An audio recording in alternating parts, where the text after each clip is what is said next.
Nevada Jones, en gros, c'était une série que j'avais commencé il y a 3 ans quand j'étais en 3ème, donc j'avais eu ma première caméra. Et du coup, au départ, c'était juste assez basique. C'était l'histoire d'un petit Lego que j'avais bougé avec un fil de nylon et qui avait des aventures dans la jungle birmane. Et je voulais changer un peu, je voulais pas faire du stop motion parce que c'était un petit peu long à faire le montage, tout ça après. Et je voulais faire quelque chose de plus simple.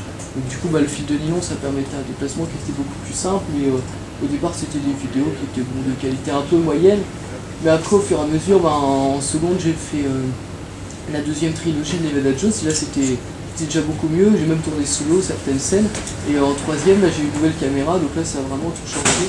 Donc j'ai gardé le format, les aventures étaient beaucoup plus détaillées, j'ai écrit un synopsis au fur et à mesure, il y a toujours l'histoire qui évolue, donc c'est l'histoire en gros d'un petit aventurier qui est au service de l'État américain et qui vit dans la jungle birmane et qui doit aller débusquer des méchants, donc au départ en Antarctique, ensuite à Agadir, pour les empêcher d'envahir le monde, et puis dans le troisième épisode, il arrive en Égypte et il doit empêcher le général Al-Assad de s'emparer des trois éléments, donc c'est des pierres magiques qui confèrent le pouvoir absolu, donc il veut s'emparer du pouvoir absolu de toute la Terre pour le dominer, quoi. Voilà.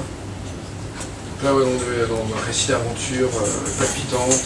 Oui, je sais.